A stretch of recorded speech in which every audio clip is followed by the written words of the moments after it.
하루에도 수백 개씩 쏟아지는 경제 뉴스들. 복잡하고 재미없고 깊이가 없어서 실망하셨습니까? 복잡한 건 쉽게, 쉬운 건 재밌게 재밌는 건 깊게 전해드립니다. 언더스탠딩. 유튜브에서 언더스탠딩을 검색하세요. 자리를 못 바꿨네요. 괜찮습니다. 오늘은 제가 약간 커 보이는 자리에 앉겠습니다. 정말 충격적이었습니다. 네. 네. 자, 오늘 언더스탠딩 코리아 모니터의 김수원 편집장님이 예. 모니터 업계 이야기를 해주신다고 해서 경쟁사네. 네. 그래서 같은 모니터. 들어보려고 합니다. 네. LG 디스플레이가 우리나라의 모니터 관련해서는 제일 큰 회사죠. 네, 그렇죠. 어려운 모양이에요. 요즘 LCD 가격이 많이 떨어져서 뭐 이제 적자로 전환되는 거 아니냐 뭐 그런 전망들도 많이 있더라고요. 네. 그래서 LG 디스플레이의 고민 이야기를 좀 오늘 들어볼 거고요. 네. 그러면 끝나겠네요. 그렇습니다. 네. 그렇습니다. 오늘 그런 예, 얘기. 곧 돌아오겠습니다. 코리아 모니터의 김수헌 편집장님 소개합니다. 어서 오세요. 예, 안녕하십니까? 네. 네. 안녕하세요. 오늘은 무슨 공부합니까? 오늘은 아까 말씀드린 대로 LCD? 네, 디스플레이 업계 예. 말씀을 좀 드리려고 하는데요. 요즘 뭐 시장이 너무 안 좋아가지고 오늘도 많이 빠졌잖아요. 예. 오늘도 뭐 코스피 지수도 너무 많이 빠지고 해서 어떤 뭐 특정 산업이나 특정 기업을 이야기하기가 굉장히 뭐 이렇게 두렵습니다. 이게 뭐 워낙 다 안 좋으니까 뭐 네. 여기가 뭐 좋습니다, 안 좋습니다라는 이야기를 하기가 예. 너무 부담스럽고 뭐 그런 상황인데 최근에 뭐 LG 디스플레이 같은 경우는 한 2달 전까지만 해도 전망이 나쁘지가 않았습니다. 그러니까 이제 4월 달쯤에 예. 4월 달쯤에 그 나온 리포트들을 보면 2분기에도 한 1,000억 원 안팎의 영업이익이 날 거다 예. 하는 전망들이었고 특히 이제 OLED 그 OLED 쪽에 그 매출 확대에 대한 기대가 굉장히 커서 예. 한 2달 전까지만 해도 그렇게 나쁘지 않았는데 한 2달 새에 굉장히 그 분위기가 이렇게 확 나빠진 급변하는 거예요? 그런 상황이거든요. 그래서 최근에 이 디스플레이 업계에 좀 이렇게 눈길이 가는 상황이 2개가 있는데 그게 네. 하나가 좀 전에 말씀드린 대로 이 디스플레이 업계, 특히 LG 디스플레이에 대한 전망이 급변했다는 거, 그거 하나가 있고 예. 두 번째는 이 삼성하고 LG 간의 그 OLED 그 OLED 사업 협력 자체가 좀 무산되는 분위기예요. 그게 뭐냐면 LG 디스플레이의 그 OLED 제품을 OLED 패널을 삼성한테 공급하는. 삼성전자의 그 TV용 그 OLED를 삼성전자에 예. 공급을 하는 방안을 작년 연말부터 계속 좀 협의를 해왔었거든요. 예. 그래서 올 3, 4월까지만 해도 분위기가 괜찮았고 또 올 연초에 미국 그 CEO에서 그 우리 기자들이 따라가 가지고 삼성전자 CEO나 LG 디스플레이 CEO한테 물어봤을 때 예. 뭔가 성사될 것 같은 예. 그런 그 언급이 있었는데 3, 4월까지만 해도 거의 뭐 이 가격만 좀 조정하면 LG 제품이 삼성전자에 납품될 것으로 그렇게 보는 분위기가 있었는데 네. 지금 최근의 분위기가 거의 아. 무산되는 분위기로 그렇게 가고 있습니다. 그래서 지금 밖에서 볼 때는 괜찮거든요. LG 제품은 삼성에 넣어주면. 예. 왜냐하면 삼성이 TV를 굉장히 많이 만들고 그 OLED TV 시장을 앞으로 계속 그 확대해 나가는 예. 그런 뭐 추세에 있는데 삼성 디스플레이가 이 대형 그 OLED가 이 캐파가 좀 안 돼요. 지금 뭐 캐파를 다 돌려도 뭐 연간으로 한 그 200만 대가 안 될 거예요. 아마 150만, 160만 정도밖에 안 되거든요. 그 대신에 뭐 지금 LG 디스플레이 같은 경우는 제가 정확하지는 않습니다만 거기가 그 대형 그 OLED 캐파가 한 800만 이상 되니까 그러니까 좀 괜찮은 가격으로 LG가 삼성에 납품을 해주면 좋을 것 같은데 그 삼성에서 지금 들리는 이야기로는 삼성에서 그냥 삼성 디스플레이에 투자를 좀 더 세게 해가지고 자체 적으로 한다. 뭐 이런 식으로 뭐 이야기가 되고 있다. 예. 그런 이야기들이 있더라고요. 예. 그래서 이제 요 두 개가 굉장히 뭐 지금 디스플레이 업계에서 이제 사람들이 좀 주목해서 보고 있는 그런 상황입니다. 근데 OLED 패널. 지금 뭐 LG 디스플레이 같은 경우는 뭐 오늘 주가가 14,550원, 예. 오늘 2% 정도 빠졌더라고요. 그래서 오늘 14,550원이면 신저가입니다. 14,700원이 최저가였는데 52주 최저가였는데 오늘 14,550원이니까 지금 오늘 또 신저가를 이제 갈아치운 거고 시총이 5조밖에 안 돼요. LG 디스플레이가. 예. 지금 뭐 전 디스플레이 쪽을 잘 보지는 않는데 지금 시총이 5조밖에 안 되고 두 달 전에 목표 주가가 예.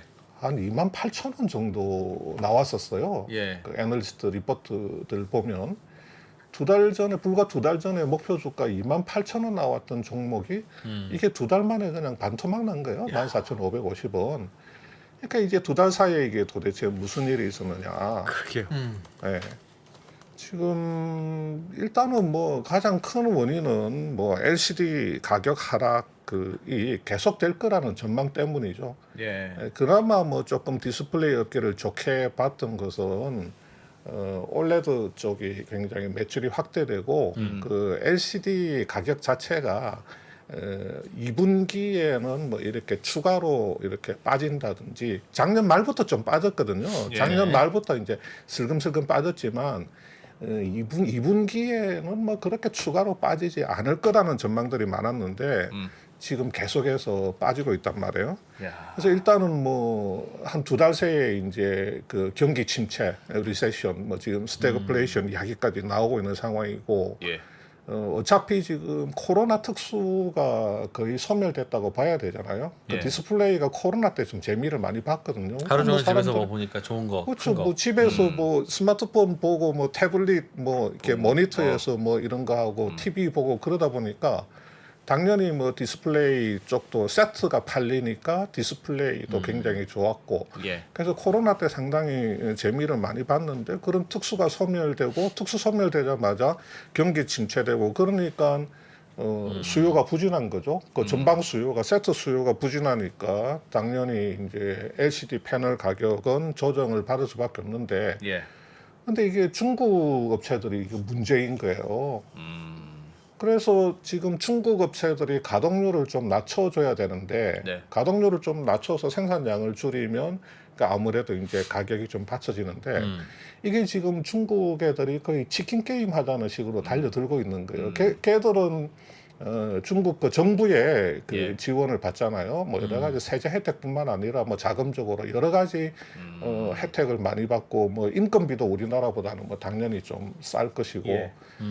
그러다 보니까 중국 애들이 지금 현재 분위기로는 이 감산 가동률 조정에 대한 의지가 그렇게 커 보이지가 않는 거예요. 전혀 없는 것은 아닌데 조금 이 감산 가동률 조정 감산이 조금 일어나는 조짐은 보이는데 네. 저게 정말 가동률을 조정할 의지가 있나 감산에 대한 의지가 있나 싶을 정도로 네. 그렇게 뚜렷하지가 않은 거예요. 예. 그러다 보니까 이 향후에 LCD 패널 가격이 계속 떨어질 거라는 그런 전망이 예. 좀 우세해지고 실제로도 지금 가격이 떨어지고 그러고 얼마나 있는 떨어졌습니까? 패널 가격? 네. 지금 뭐 패널 가격은 뭐 사이즈 따라 뭐 네. 다르고 뭐 제품별로 워낙 그 다 다른데 지금 뭐 거의 이 매월 한 10% 4월 대비해서 5월 달에 제품에 따라 다르지만 예. 4월 대비해서 5월 달에 뭐 한 10% 정도 떨어지고 야. 또 5월 대비해서 6월 달에 또 뭐 한 10% 정도 야. 떨어지고 뭐 그런 양상인 것 같아요. 지금 이번 네. 달에 6월 달에 나온 그 리포트를 좀 보면 예. 이게 우리 애널리스트들의 고민이 너무너무 잔뜩 묻어나는 거예요. 왜요? 그 하이 정권의 우리 그 정원석 그 애널리스트가 네. 네. 낸 리포트를 보면 제목이 접어야 산다. 접어라 이거예요. 뭘? 네. LCD를 LCD를 접으라는 거예요. 중국이 안 삼성은 된다. 삼성은 지금 일찌감치 LCD 접겠다고 선언하고 사실은 올 6월까지 예. 접는다는 계획으로 사실 올 연말 되면 삼성은 완전히 LCD는 없어져요. 완전히 그냥 안 하는 거예요. 예. 지금 6월 말까지 완전히 접겠다고 했으니까 지금 거의 중단 영업으로 분류를 해서 아마 그 회계도 중단 영업 회계를 하고 있지 않나 싶은데 제가 들어가서 확인 안 해봤는데 네, 네. 근데 지금 LG 같은 경우는 이게 작년에 조금 패널 최근에 이제 여러 가지 뭐 코로나 특수 등등 하면서 패널 가격이 조금 살아서 움직였잖아요. 예. 그러다 보니까 이제 이거를 이제 접지를 않고 좀 가동을 해온 겁니다. 음. 그러니까 지금 정원석 애널리스트 같은 경우는 야 접어라, 접어야 산다.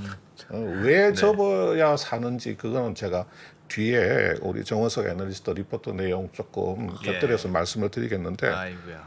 그 다음에 지금 또 삼성증권의 장정원 애널리스트 같은 경우는 네. 리포트 제목이 재고의 수요 위축이 더해졌다.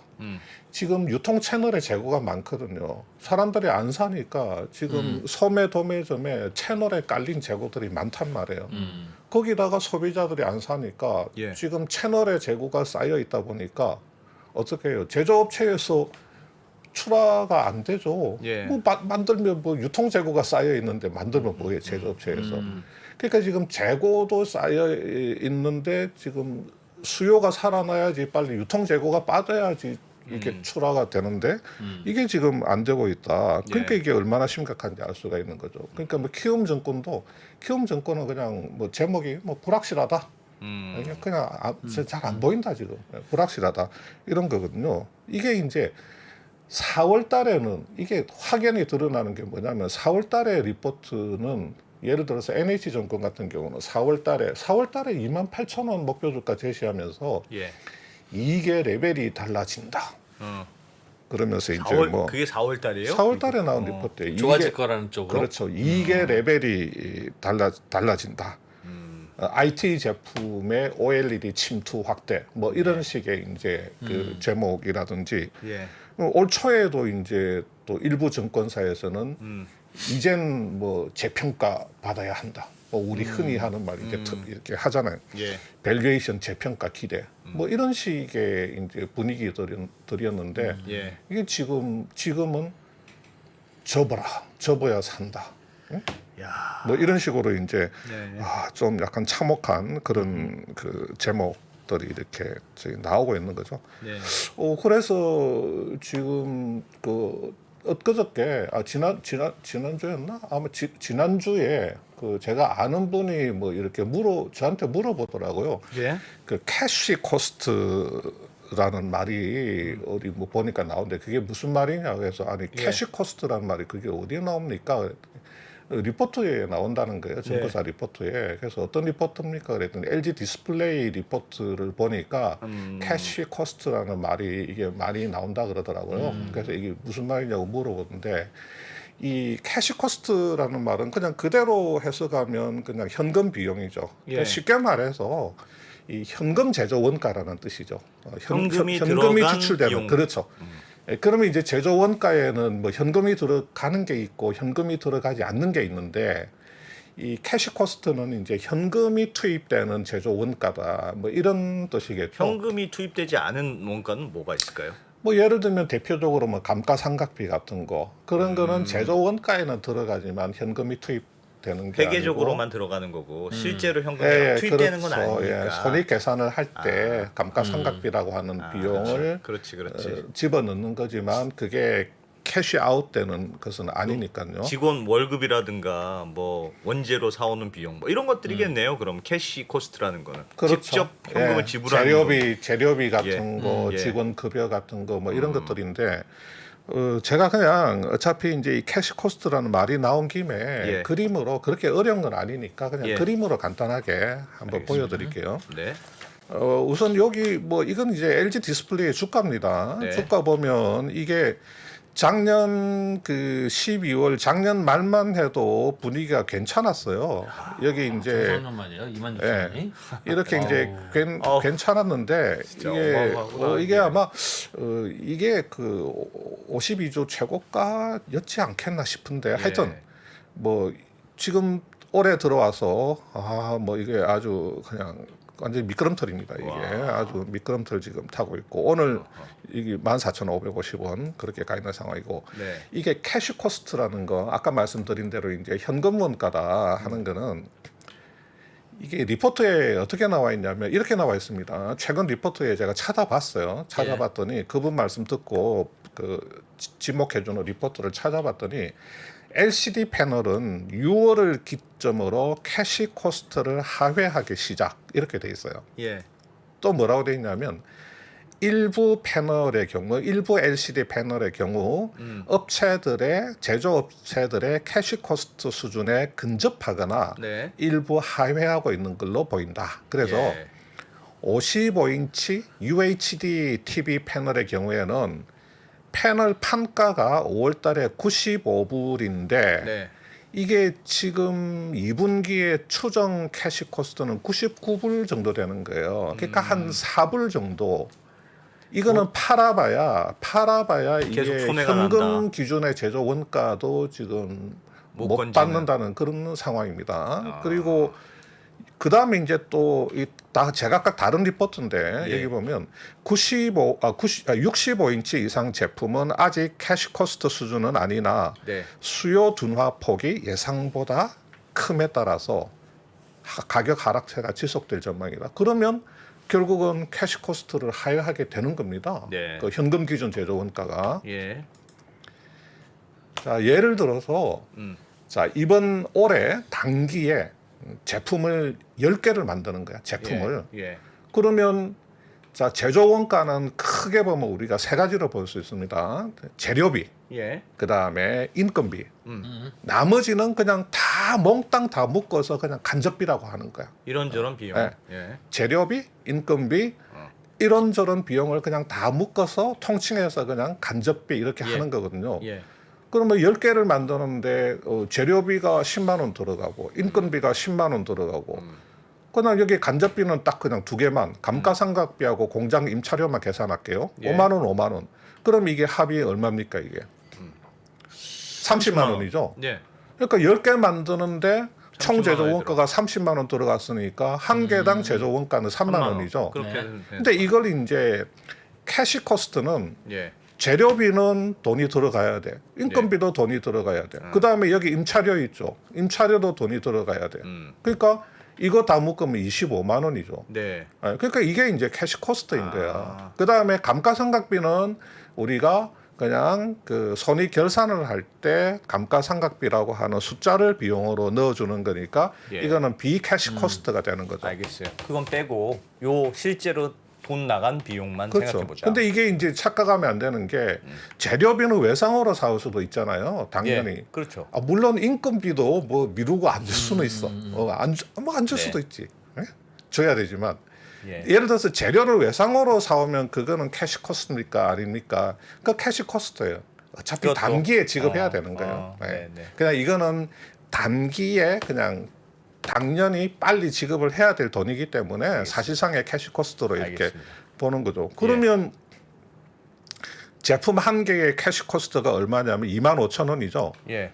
25만 원 나누기 10개 하면 예. 근데 그렇죠. 판가가 25,000원을 하회하면 어떻게 돼요? 이건 문장 그 판가가 엉망진창인 거예요. 그러네요. 지금 그러네요. 캐시 코스트 제조 원가도 지금 판가가 맞추지 못하고 있다는 거는 이거를 팔아도 제조하는 데 들어간 현금조차도 지금 그러네요. 회수가 안 되는 그런 상황이란 말이에요. 그러니까 이 리포트에서 그냥 뭐 접어야 LCD 된다는. 패널 가격이 하락하고 있다, 안 좋다, 뭐 패널 아. 가격이 하락하고 있어서 그냥 적자가 난다.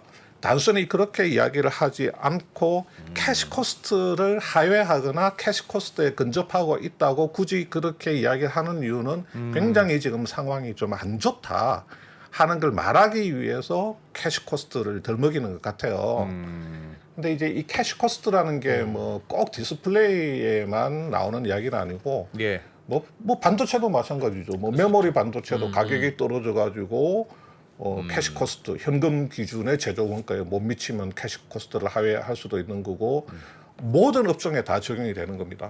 어쨌든 간에 꼭 제조업 이 아니라고 하더라도 유통업이 됐건 뭐 서비스업이 됐건 이 캐시 코스트가 지금 그 하회 지금 제품 아니면 상품이나 아니면 그 서비스료에 미치지 못한다고 할 때는 캐시 코스트를 이야기를 할 수가 있는 거죠. 예. 자, 그래서 지금 예. 뭐 이야기는 뭐 하여튼 이 할까 말까 이 감가상각비 있잖아요. 예. 그냥 말씀드릴게요. 그냥 우리 요즘 시장도 안 좋은데 뭐 이 업종 기업 이야기 해봐야 뭐 한숨만 나올 것 같아서 네. 우리가 이렇게 설비 투자를 하잖아요. 예. 그러면 이렇게 현금이 투입됩니다. 뭐 설비를 사오고 뚝딱뚝딱 하고 이제 막 조립을 하고 이렇게 하잖아요. 예. 이렇게. 그러면 이게 현금이 이렇게 투입되잖아요. 이 단계에서는 우리가 그냥 건설 중인 자산이라고 이야기를 합니다. 건설 중인 자산. 네. 계속 부품이나 설비를 사와서 공장에 라인을 깔고 뚝딱뚝딱 조립하면서 돈을 투입을 하잖아요. 네. 그렇게 해서 50만 원을 투입을 해서 이게 라인을 다 깔았다. 예. 그러면 이제 가동 들어간다. 예. 이때부터 감가상각이 적용되는 거예요. 네. 이 설비를 건설 중일 때는 그냥 건설 중인 자산이라고 해서 감가상각을 반영을 안 하고 딱 이제 다 마무리해서 시험 가동하는 이렇게 가동 들어가면 건설 중인 자산이 기계장치의 유형 자산으로 이제 이름을 바꾸겠죠. 이렇게 이름을 바꾸면서 가동 들어가는 시점부터 이렇게 감가상각이 반영된단 말이에요. 계속. 그래서 50만 원짜리 뭐 기계장치 유형 자산이다. 근데 예. 10년 동안 감가를 한다. 그러면 1년에 5만 5만 원씩 감가상각비로 반영을 하는데 이 감가상각비는 그 영업 비용에 들어가지만 그 비현금 비용이다. 이렇게 이야기를 할 수가 있는 거죠. 감가상각 연수는 어떻게 정하는 거예요? 이 기계를 보통 그거는 10년 쓴다. 회사마다 좀 다 다르죠. 예. 회사마다 예를 들어서 뭐 어떤 회사는 뭐 야 이거 그냥 빨리 감가해 버리자 예. 해서 그냥 뭐 아주 빠르면 한 3년 아니면 5년 할 수도 있고 먼저 뭐 털고 그냥 나머지는 터는 거 없이 그냥 간다. 이렇게 그렇죠. 되는 거예요. 기계를 예를 들어서 뭐 50만 원에 내가 만든 기계인데 예. 그건 뭐 10년 감가를 하는데 10년 뒤에 딱 10년째 되는 날 밤 11시 59분 58초, 59초 땡 하면 기계가 풀썩하고 뭐 이렇게 죽어버리진 않잖아요. 계속 돌아가는 거거든. 예, 그러면 예. 이제 이 기계에서 나오는 감가상각비는 없으니까 예. 이 기계가 수익을 창출하면 감가상각에 적용되지 않고 수익을 이익으로 많이 낼 수가 나니까. 있는 거고 예. 감가상각을 못 채우고 뭐 중간에 풀썩하고 기계가 이제 비실비실 한다든지 예. 죽어버리면 그거는 또 어마어마한 회사의 그 자산 손상 비용으로 그렇게 알겠습니다. 이제 처리가 되는 거죠. 네. 자, 그러면 이제 우리가 앞에서 예. 10개를 만들었잖아요.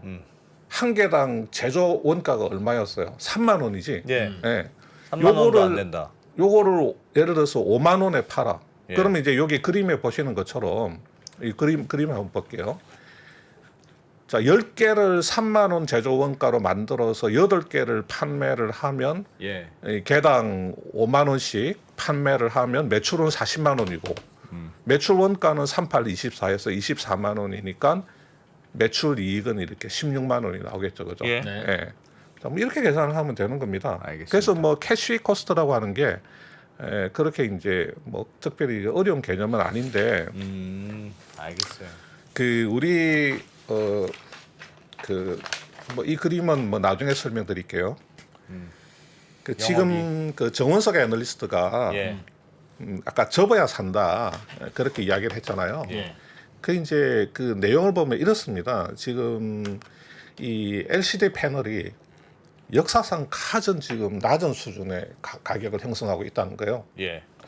근데 지금 심지어 캐시 코스트를 하회할 수준이니까 어마어마하게 지금 낮게 지금 가격이 형성돼 있는데 예. 아까 말씀드린 대로 중국 애들이 가동률을 낮출 의지가 있는지 없는지 그게 지금 의심스러울 정도예요. 중국 정부의 지원이라든지 이런 걸 등에 업고 예. 그러면 이제 이 친구들은 정원석 애널리스트가 보기에는 한국 업체들의 가동 중단을 기다리고 있을 가능성이 높다는 거지. 중국이 글자 그대로 치킨 게임인 거지. 자기들이 유리하다. 우리는 지금 LG 디스플레이 너네들 캐시 코스트 하회하고 있지 지금 죽을 맛이지. 근데 우리는 아니걸랑 뭐 예를 들면 이런 식으로 하면서 지금 우리는 이제 못 버티니까 지금 삼성, LG 다 가동 중단을 하게 되면 그 시장은 이제 다 먹으니까. 자기들이 출하량을 조절해가면서 어떤 예. 가격 결정권을 가지면서 먹을 수 있으니까 예.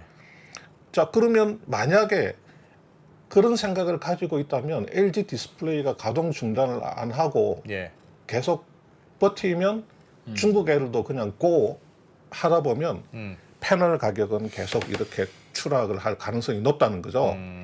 그럼 이게 왜 더 큰 문제냐면 지금 삼성이나 LG나 지금 중장기적으로 그 OLED를 보고 가는 거란 말이에요. 어차피 LCD는 지금 어차피 옛날 버릴 거예요. 예. 생각을 하고 있단 말이에요. 왜냐하면 우리가 일본을 제치고 LCD 시장을 장악해가지고 돈을 많이 벌었어요. 예. 그런데 중국이 2010년대 초반 중반에 막 들어왔단 말이에요. 예. 근데 그때 들어왔을 때 중국 애들은 빨리 그 시장에 침투할 수 있었던 게 그때는 이미 뭐 여러 가지로 이 LCD 기술들이 많이 오픈돼 있고 예. 공장의 자동화, 공정의 표준화 이런 것들이 잘 돼 있다 보니까 중국 애들이 조금만 어떤 정부의 지원이라든지 아니면 그 내수 어떤 지원에 의해서 이렇게 돈을 벌 수 있는 그런 환경이 되어버렸단 말이에요. 예. 그리고 기술적 난이도도 LCD는 뭐 그렇게 대단히 또 높은 것은 아니었고 예. 그러다 보니까 중국 애들이 빨리 이렇게 시장을 이렇게 잠식을 하게 됐죠. 특히 BOE 같은 경우는 뭐 무진장 빨리 이제 따라오게 됐죠. 그래서 삼성이나 LG 같은 경우는 이 시장은 어차피 좀 중국 애들한테 이렇게 가고 우리는 고부가 같이 올레드라든지 기타 고부가 가치 제품으로 가야 되겠다 해서 삼성은 일찍 쑥 빠진 빠져버리고 거고. LG는 빠지려고 하다가 이거 패널 가격이 좀 괜찮네 해서 이제 좀 미적됐던 거죠. 그리고 이제 코로나 때 LG가 괜찮은 거였는데. 그러니까 LG가 이제 또 조금 미적됐던 그 이유는 저기 뭐냐면 올레드로 가기 위해서 LG가 투자를 많이 했어요. 돈 많이 썼죠. 2016년, 예. 2017년도부터 예. 그때 이미 그 캐펙스가 한 6조, 7조, 막 8조씩 연간 그렇게 집어넣을 때거든. 그러니까 이제 회사에서 창출할 수 있는 그 투자 여력은 뭐 2조, 3조밖에 안 나오는데 6조, 7조, 8조 올레드 투자를 들어가다 보니까 많이 차입을 많이 했단 말이에요. 예. 차입을 많이 하고 하다 보니까 이게 이제 계속 해마다 운전 자본 부담이 너무 많이 생긴 거야. 그렇게 해서 뭐 주가도 안 좋고 운전 자본 부담도 많이 생겼는데 근데 이제 광저우에 그 8세대, 8.5세대인가 뭐 그 올레드 투자 넣었는데 예. 이게 이제 계획했던 그 시점에 양산이 조금 차질이 벌어졌단 말이에요.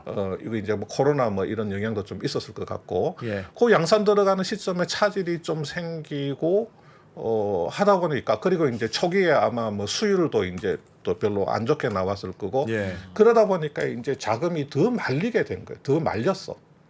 그래서 이제 회사 실적이 막 부진하고 돌리니까 감가상각 부담은 들어가고 숫자는 너무 안 좋게 나오니까 그때 누구야 CEO가 그냥 실적 부진에 대한 책임을 지고 다 물러났잖아요. 그쪽에 경영진들이 다 물러나고 새로 이제 다 교체가 됐거든. 근데 그리고 나서 보니까 LCD 패널 가격이 조금 받쳐주니까 예. 이거를 이제 이거 좀 돌려서 예. 우리가 좀 돈을 좀 벌자 해서 이제 2019년 코로나 20년 뭐 21년도에는 LCD 이 패널 쪽에서 이제 돈을 좀 이렇게 벌었던 거죠. 그러나 목표는 중장기적으로는 무조건 올레드로 가는 거예요. 예. 근데 올레드로 가려고 하면 예.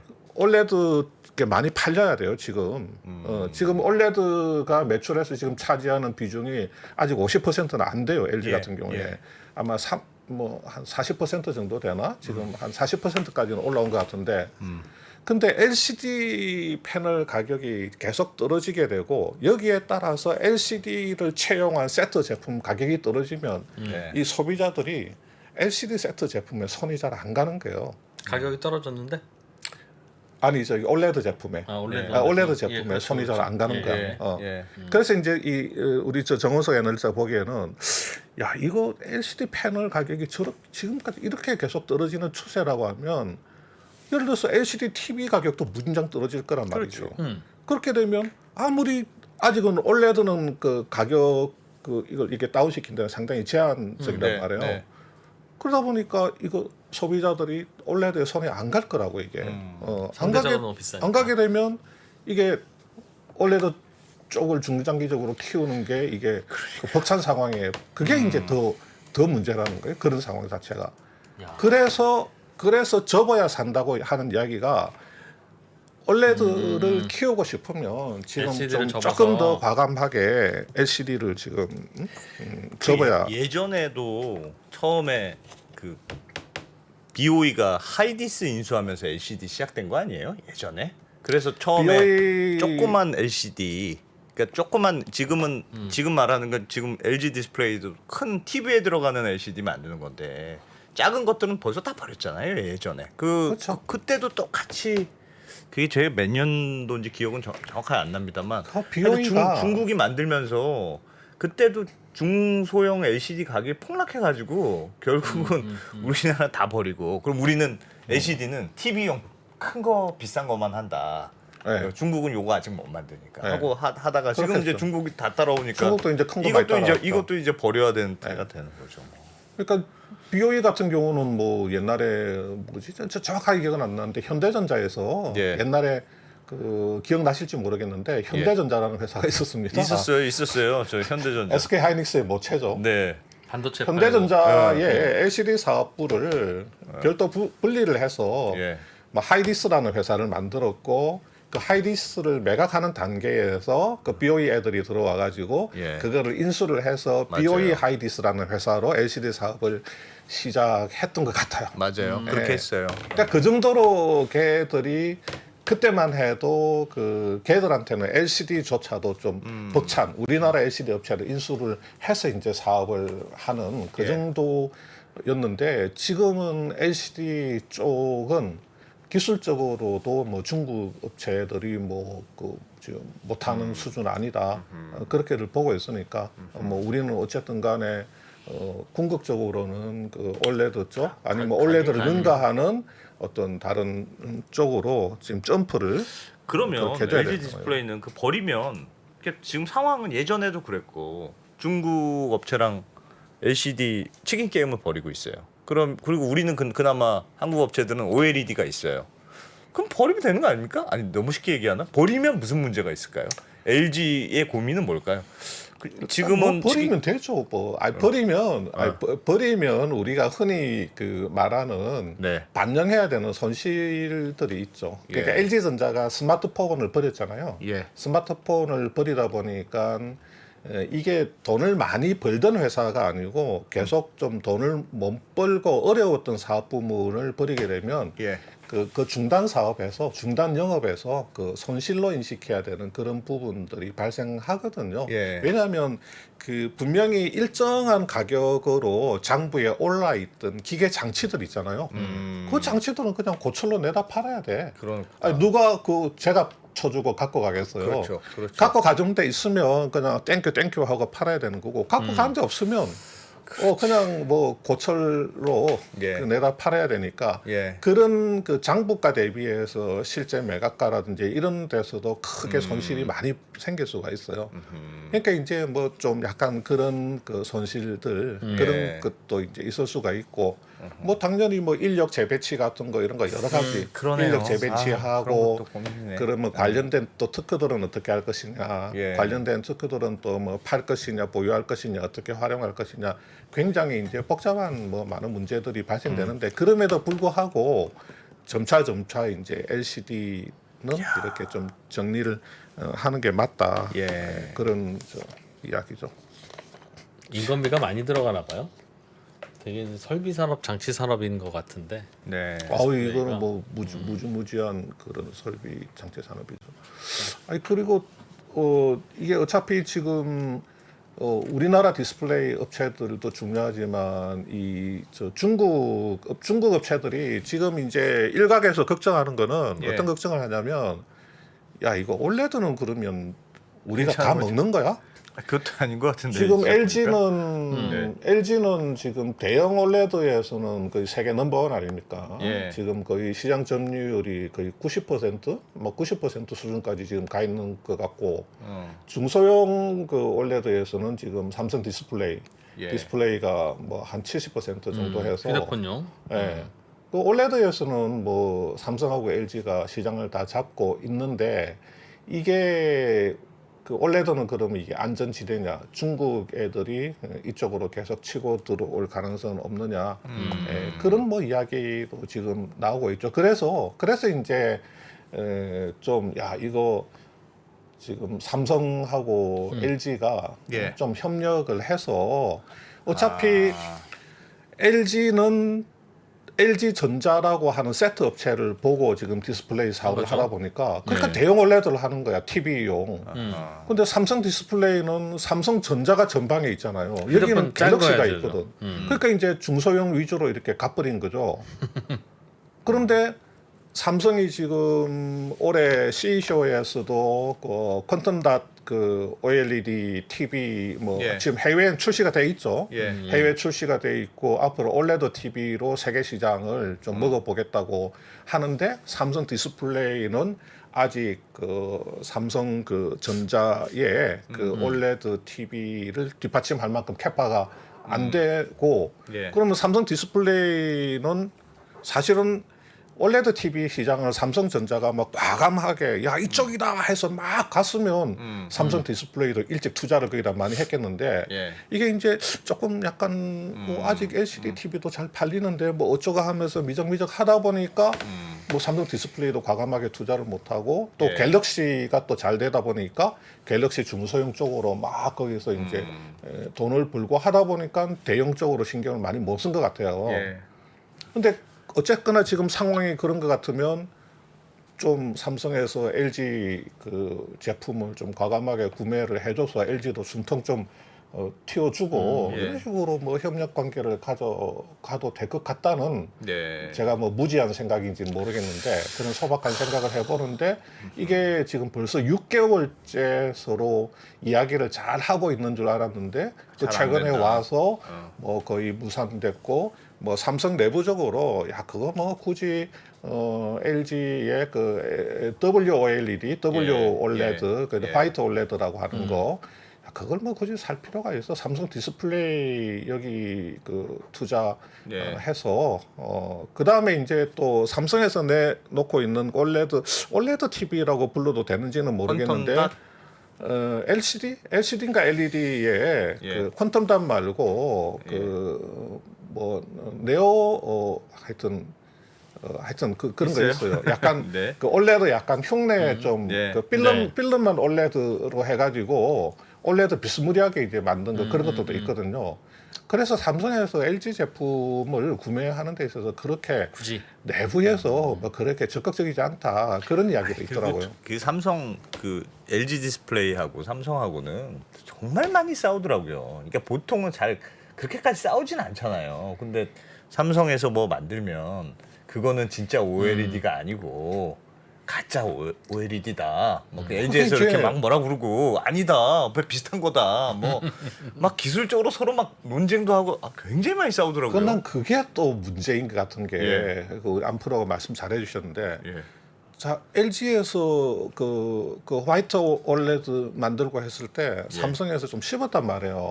아 이게 아니야 그래가면서. 근데 지금 그걸 구매를 해야 되잖아요. 이제 협의가 잘 문제가 되겠어요, 되면. 그게. 그게 야, 뭐라고 그거는 그랬는데? 진짜 OLED가 아니지. 예. 어? 예. 그 뭐, 보니까 번지고 말이야. 뭐 이래가면서 이제 서로 전시한 거 그거 가지고 막 서로 싸우고 했는데. 예. 근데 지금 구매를 하려면 약간 멋쩍잖아요. 예. 예. 야, 그거 아니야. 품질이 안 돼. 뭐 그렇게 막 씹다가 쭉 구매를 하게 되면 이상하게 자기 모순에 빠지게 되거든. 이제 그런 것도 있고. 그 다음에 삼성하고 LG가 예. 그 올레드 때문에 영업 그 비밀 침해 소송을 7년 동안 소송을 하다가 최근에 아하. 그 삼성이 무죄 판결 받은 게 있어요. 예. 그게 LG의 협력업체인데 LG가 협력업체하고 같이 그 올레드 관련된 네. 그 기술 개발을 했는데 예. 이 협력업체 그 사장이 야 요거 좀 삼성 쪽에도 어떻게 좀 납품을 해봤으면 네. 해가지고 삼성 디스플레이를 접촉을 한 거야. 아. 예, 접촉을 해가지고 거기서 이제 PT도 한 거지. 예. 이렇게 막 자료 PT도 했는데 나중에 LG 디스플레이에서 그걸 알고 아. 이 영업 비밀 침해로 그냥 걸었어요. 소송을 해가지고 협력업체 사장하고 그 삼성 디스플레이 직원들하고 다 했는데 7년 동안 와. 1심에서는 LG가 이겼어요. 예. 근데 이제 2심에서 뒤집혔어. 2심에서 그 삼성이 무죄를 받았어요.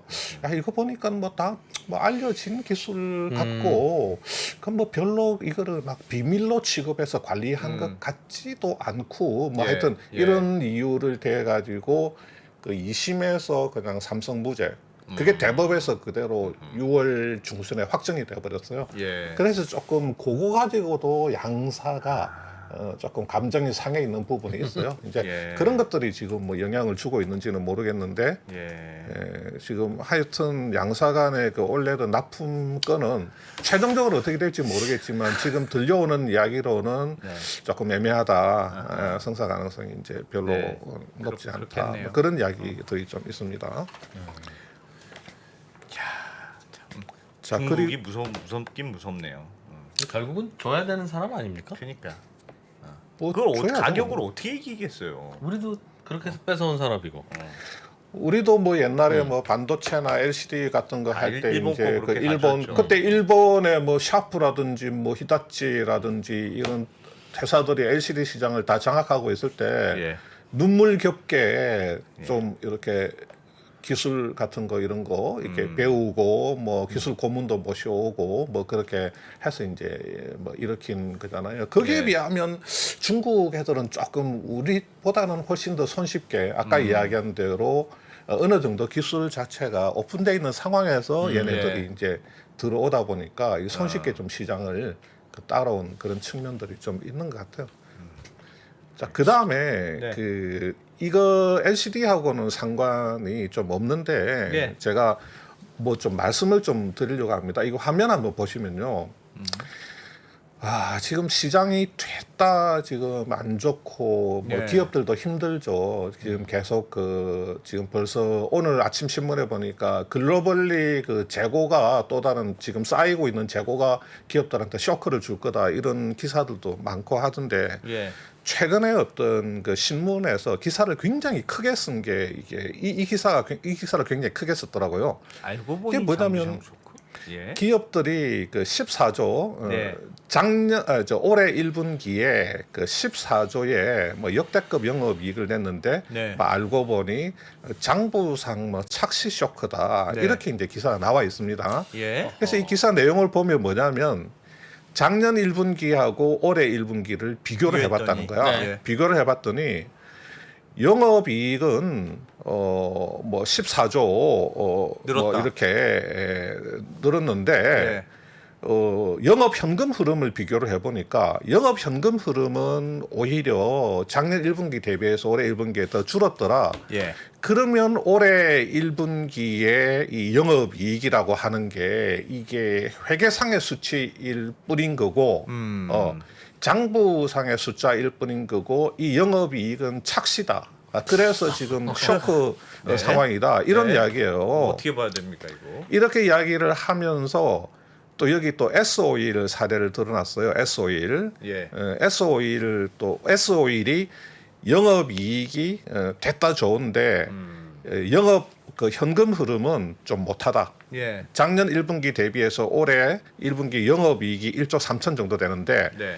영업활동 현금 흐름은 작년에 5,500억인데 올해 마이너스 8,700억 정도 된다. 네.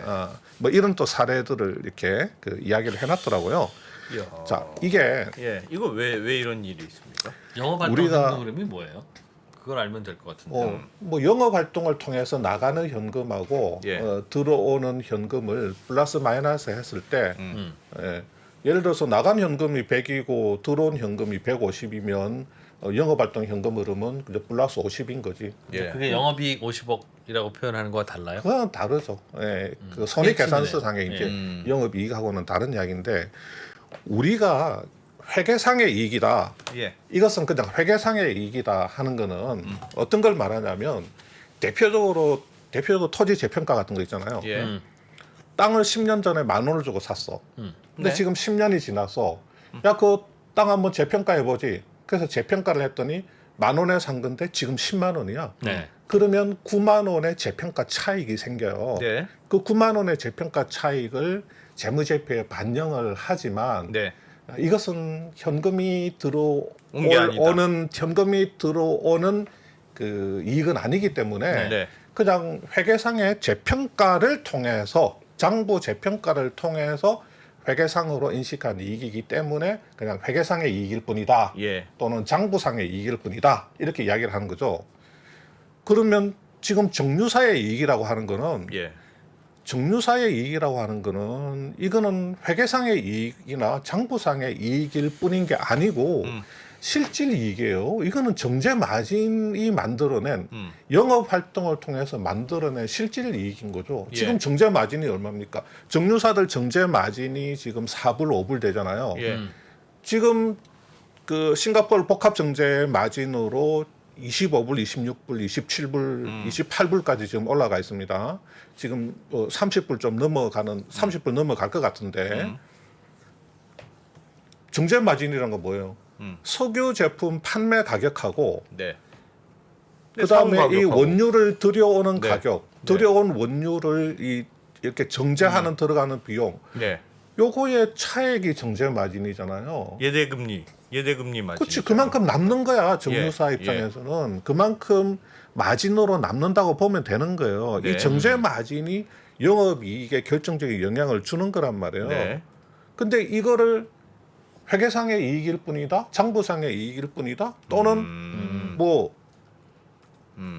만약에 현금 흐름 자체가 정유사 현금 흐름 자체가 안 좋다고 해서 이것은 장부상의 착시다 그렇게 이야기를 할 수가 없는 겁니다.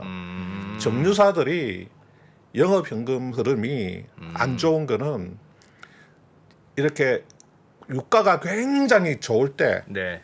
일반적으로 영업 현금 흐름은 안 좋아요. 그러니까 예. 이 정유사의 수익성하고 영업 현금 흐름은 항상 그런 것은 아니지만 좀 반대로 가는 경우들이 많습니다. 왜냐하면 그렇겠지. 비싸게 사올 때니까. 아. 기름을 사와야 되는데 유가가 계속 올라가다 보니까 이 사오는 가격이 굉장히 높아. 예. 그러니까 돈을 많이 주고 사와야 돼. 예. 그 다음에 유가가 오름세에 있으니까 정유사 입장에서는 이거 더 오르기 전에 오늘 가격이 제일 낮은 가격이야. 그러니까 어떻게 하든지 빨리 사와야 돼. 네. 빨리 사오려고 하다 보니까 비싸게 결제를 사오겠죠. 빨리 비싸게 사오면서 결제를 빨리 해줘야 되는 그런 상황이란 말이에요. 근데 들여와서 정제하고 또 이거 주유소에 공급하고 해서 매출을 일으키는데 그것도 그런 매출 채권이 생기잖아요. 예. 바로바로 이렇게 빨리빨리 그 매출 채권 회수가 안 되는 상황이 있을 수가 있거든요. 그래서 도입하는 재고 가격 올라가고 그 다음에 매출 채권 좀 많이 그 생겨버리고 하다 보면 이게 소위 말해서 그 정유사의 그 운전 자본이 좀 악화되어서 영업 현금 흐름은 이게 더 안 좋아진단 나빠졌다. 말이에요. 어. 만약에 결제를 됐다 늦게 해준다. 예. 그러니까 중동의 정유사들한테 매입 채무 결제를 엄청나게 밀어버려. 우리가 더 힘이 세가지고 그러면 영업 현금 흐름을 어느 나빠지겠네. 정도 그렇게 악화되지 않도록 만들 수 있는데 예. 우리가 중동 정유사에 아, 비해서 그렇지, 열 위에 그렇지. 있기 때문에 아. 근데 그렇게 영업 현금 흐름이 안 좋은 거는 그거는 단기적인 거고 아. 정제 마진 자체가 좋은 상황에서 영업 현금 흐름이 악화되는 아. 거는 정유사가 영업 이익을 많이 내놨기 때문에 그거는 그냥 시간이 지나면서 해결되는 문제다. 그냥 돈 끌어오면 되는 거예요. 그냥 결제 받으면 되는 겁니다. 계속해서 큰 놈들이 뭐 그걸 떼먹고 달아나지 않는 그러면 이상은 그 기사는 약간 그래서 이 영업 이익을 가지고 예. 영업 현금 흐름과의 차이는 날 수는 있어요. 예. 자, 회계라는 게 지금 우리는 발생주의 회계인 거고 예.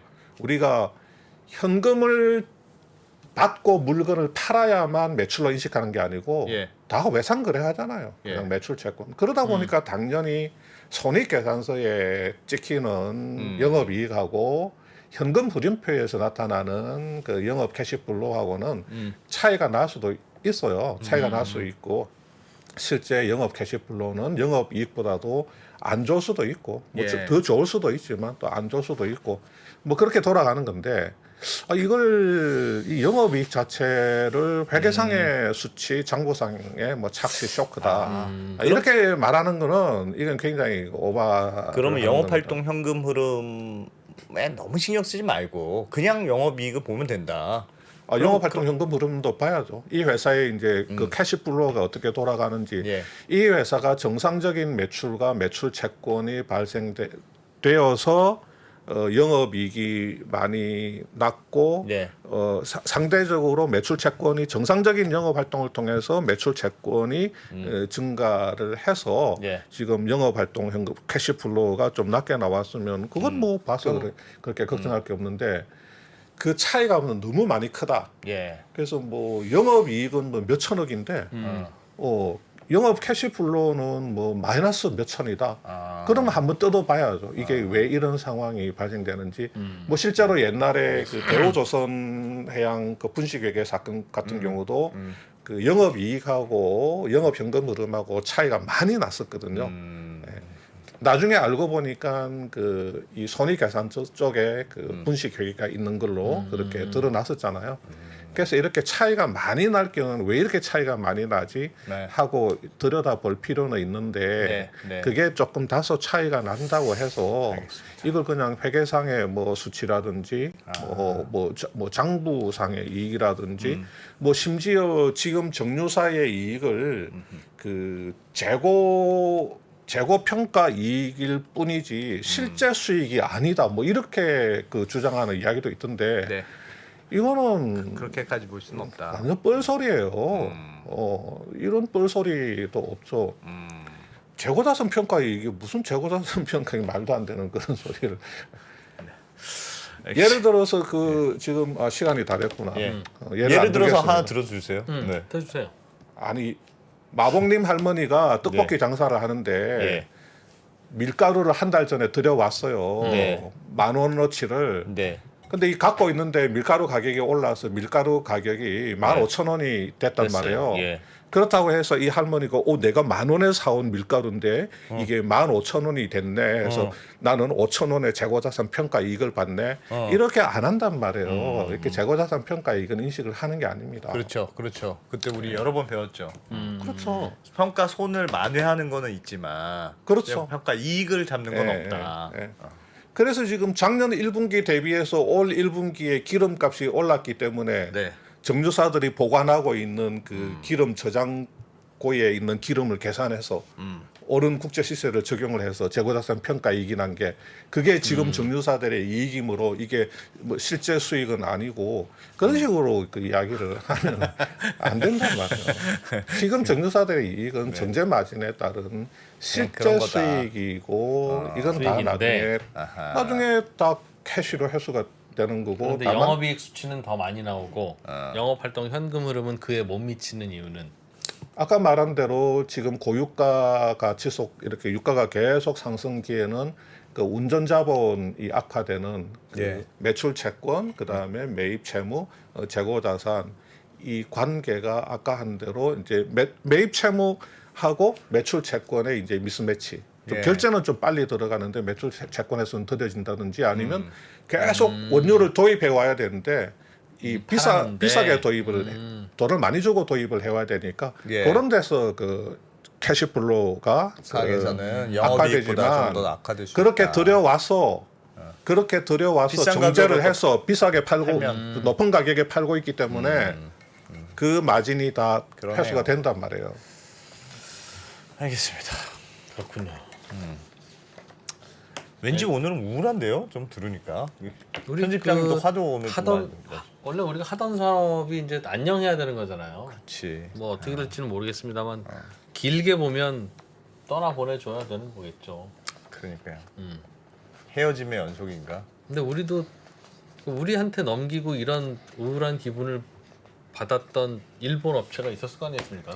수십 년 전에. 있었겠죠. 있었겠죠. 그건 똑같은 상황이죠. 그러네요. 그나마 위안이 되네 그 얘기 들으니까. 우리도 우울하게 하고 우리가 가져온 사업 이제 우리가 내보내주고 우리는 이제 우울해하고 저 친구들이 이제 하다가 에이. 저 친구들도 마찬가지. 네. 우리도 더 좋은 거 모니터 네. 만들고. 요거 하나만 답해 주시면 안 돼요? 유호영님이 밀가루 마봉님 할머니가 밀가루 값을 올려서 값이 올라서 떡볶이 가격을 올렸다.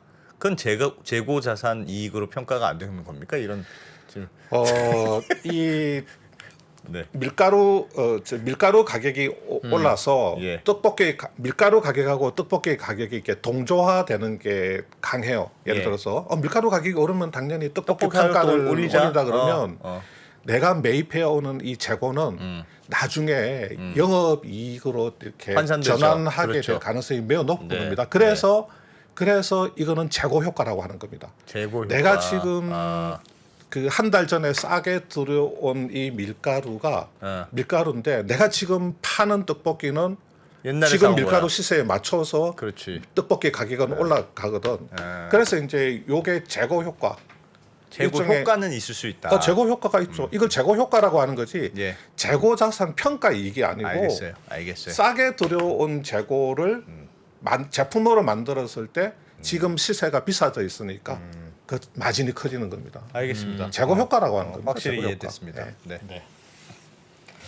그래서 네. 오늘의 교훈은 잘 사는 나라도 잘 나가는 기업도 미래를 빨리 준비해야 된다. 미래를 준비해야 된다. 따라잡힐 거기 때문에. 미래를 준비해야 되는데 이렇게 하루하루 먹고 사는 게 힘들었어 이거 참. 걱정이네요. 원래 하루하루 먹고 살기 힘든 건 누구나 마찬가지다. 그렇습니까?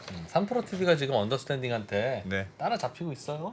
따로 잡히고 있어요. 미래를 준비 안 하고 있습니다, 그 친구들. 2% 뭐 정프로. 언더스탠딩. 네. 화이팅입니다. 네. 네. 곧 10만 명 되겠죠? 그렇겠죠. 열심히 네. 달려가고는 있습니다. 예, 10만 명 되면 떡해 먹읍시다 우리. 그렇게 알겠습니다. 그런 네. 재미죠. 김선 저희는 7시 45분에 돌아올 거고요. 예 김수환 코리아 모니터 편집장님. 편집장의 모니터 산업 분석이었습니다. 야 고맙습니다. 고맙습니다. 네, 감사합니다. 미국, 중국, 러시아 이런 나라들의 움직임에 대해서 관심이 어느 정도 생겼는데 거기에서 우리는 과연 뭘까? 우리는 체스판의 말이 아니다라는 생각을 좀 해야 좋겠어요. 어떻게 생각하세요? 우리 편 누굴까를 좀 더 고민할 수 있지 않을까 싶어요. 뒤집어 질문을 해보면 그러면 아시아에는 우리 친구가 있을까요? 제가 지구본 연구소 진행하면서 사실은 되게 마음에 걸리는 이만한 짐이 하나 있어요. 우리 옆에 있는 동남아를 내가 모른다. 우리가 처해 있는 아시아라는 지역을 자꾸 방관하고 유럽이나 미국의 어떤 시각에 맞춰가지고 그런 이제 개별적인 지식 이런 것들이 묶여가지고 큰 흐름들을 만들어내는 이야기, 그런 경험.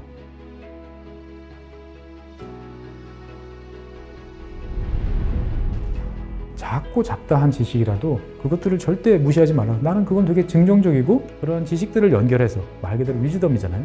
정말 현명해지고 뭔가 남들하고는 좀 차별화된 그러한 관점 그리고 그러한 비전